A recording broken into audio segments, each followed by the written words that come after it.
This was the best bike in the world in 2012.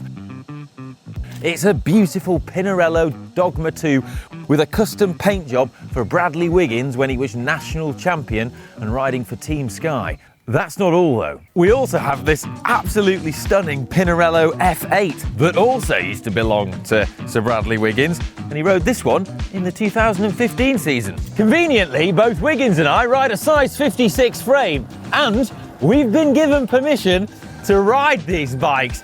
These bikes were good enough to win Grand Tours 10 years ago, but how do they stack up against the bikes that the pros ride now? We're going to find out. I mean, they might actually be better. This F8 is considerably lighter. It feels amazing.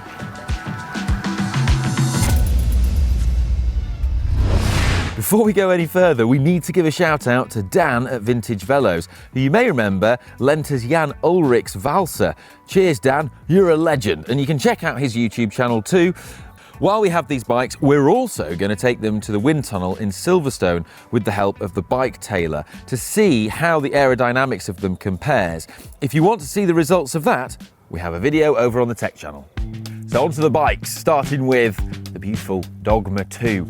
So this was ridden by Sir Bradley Wiggins in 2012. This particular bike in the National Championships colours was used in races such as the Volta Algarve, the Tour of Romandy and Paris-Nice. But of this particular colourway, only 4 of these were made and only 2 got ridden. So there was the saddle as well on here, which is a nice custom saddle with sort of mod Bradley Wiggins on a scooter on. Apparently there are only 4 of those. This colourway was actually made available to the general public for sale, but for the bikes made for Bradley Wiggins, there were only 4. Now, a couple of key differences on the bike we have today versus when Bradley Wiggins rode it. They often had like wheels where they took the logos off and then often put Shimano logos or no logos on the wheels. If you look at pictures of him riding the Tour de France, you'll see what I'm talking about. A lot of the time, they suspiciously look like they might have been zips. The big thing though is that the wheels of that era were all tubular and very narrow. I mean, the tyre clearance on this particular bike, you're not getting anything in there sort of beyond 23mm tyres. The other big difference is that at this time, Bradley Wiggins would have been using an SRM power meter paired with asymmetric chain rings. The other big standout thing is that it's got Shimano Di2 10-speed on it, the first generation of Di2. SRAM Red ETAP hadn't even been invented at this point, and so it was quite rare for a team to use electronic gears.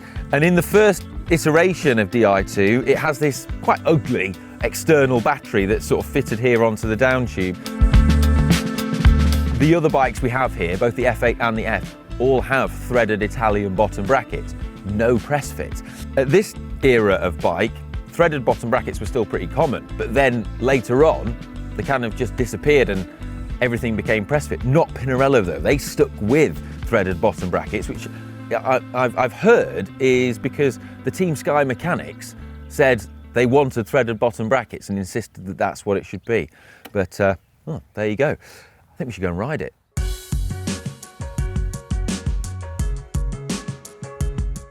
First thing that stands out is the bar width. I mean, these things are massive. We've done wind tunnel testing and shown that for every centimetre of extra bar width, you lose a few watts. But this is the bar width that Brad used in 2012. This is what he won all those races on.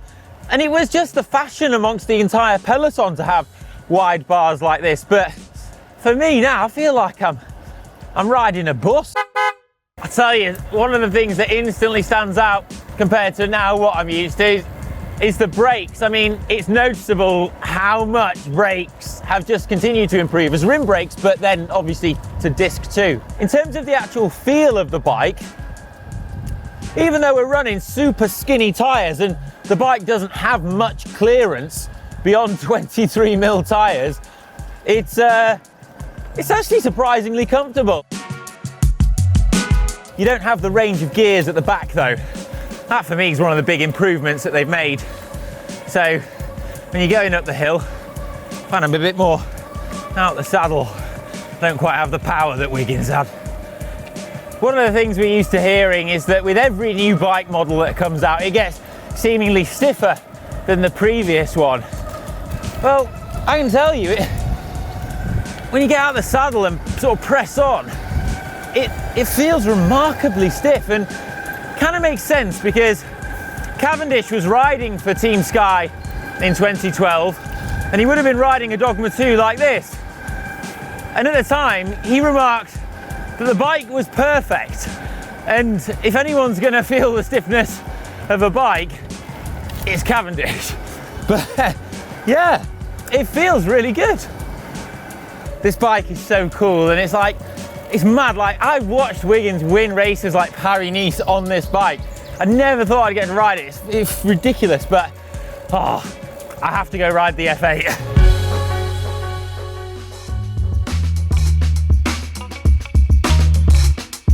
This bike feels absolutely incredible.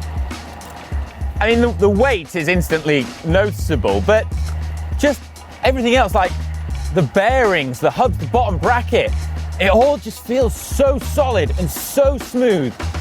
There's a bit of secret sauce going on this bike, I feel. You know, it's like that sort of lore that you hear about where, you know, the mechanics of, say, riders like Alberto Contador would strip out the grease and the bearings and put sewing machine oil in to make them run, you know, that bit smoother and lighter. And yeah, I don't know, I just feel there's something like that going on here, because this feels absolutely amazing. It does still have the massive wide handlebars, which, yeah, kind of, I guess, slow you down, but riding the two of them back to back, this and the Dogma 2, this does instantly feel that little bit quicker. And the drag reduction on it that's claimed by Pinarello at the time is absolutely huge. So I can't wait to see how this performs in the wind tunnel, not just against the Dogma 2, but also against the modern F. The drag-saving claim that was made at the time was a 47% reduction in drag over this versus the Dogma 2, which is huge. I mean, that's a massive leap in technology. And looking at the two, you can kind of see it. The Dogma 2 just has that very organic, wavy shape, which doesn't appear to be designed for aerodynamics. It's more for creating a bike that is more comfortable and has more compliance built into it, but is still stiff. The F8 is just such a strong departure away from the Dogma 2, and that's because it was a collaboration between Pinarello, Dimitris Katsanis, and also Jaguar, and they completely revamped the shape of the bike to improve its performance, with a massive emphasis on trying to improve the aerodynamics. It's got roundels on for all Brad's major victories on the top tube. London 2012, Tour de France in his Olympic golds on there as well.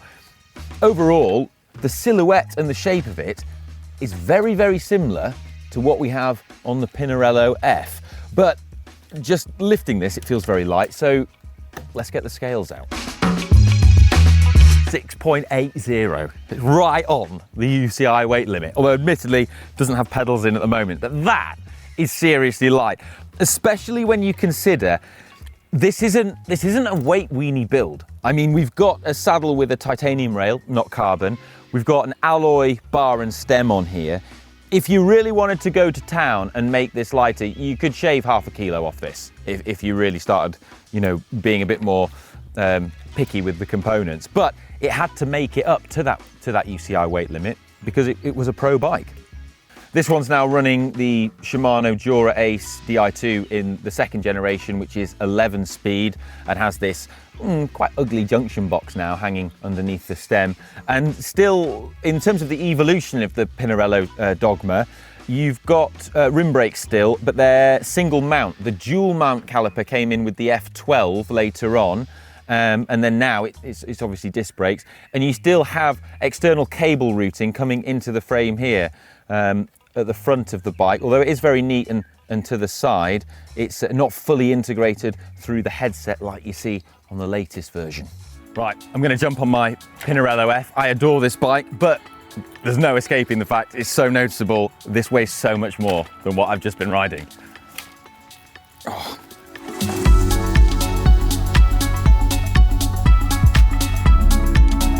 The big thing which will stand out to you when you're looking at me front on now is how much cleaner the F is on the front end. I mean, gone are all the cables. Gone is the round bar and separate stem that was, well, the standard thing that all pros used 10 years ago.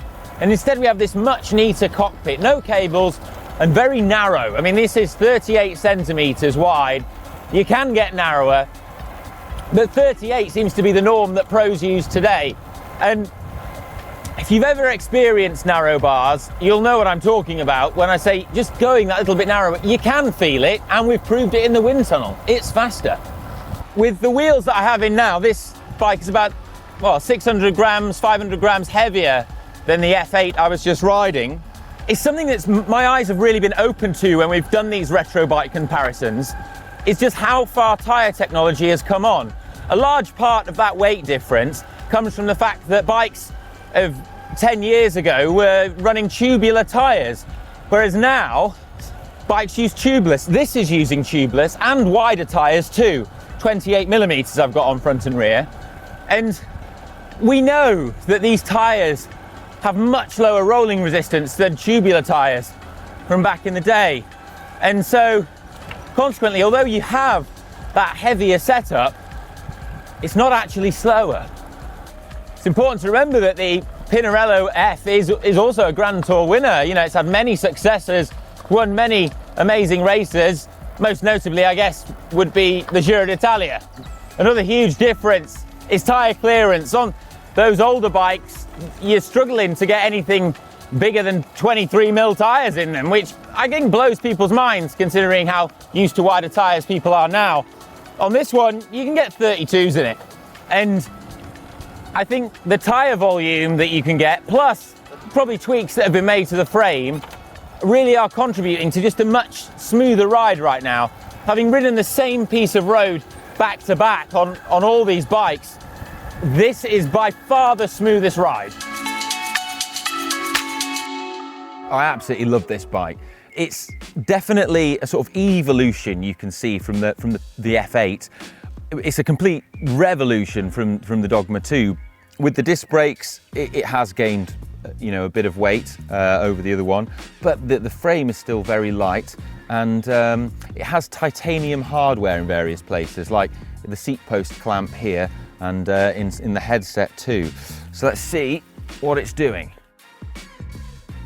So there you go, 7.5 kilos, bit heavier than the F8, but about the same as the Dogma 2, which is quite intriguing.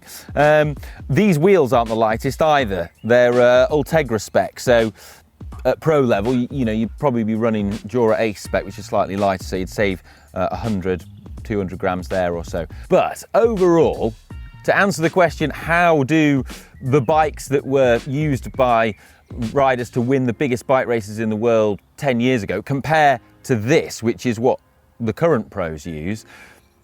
Well, there's definitely been improvement. Although there is a weight increase, which we see when we weigh pro bikes across the board, the functionality offered by the disc brakes, the bigger range of gears available, the much bigger tyre clearance, the faster rolling tyres, and the sort of more aerodynamic the bikes are now with more integration and narrower cockpits, overall does make them faster.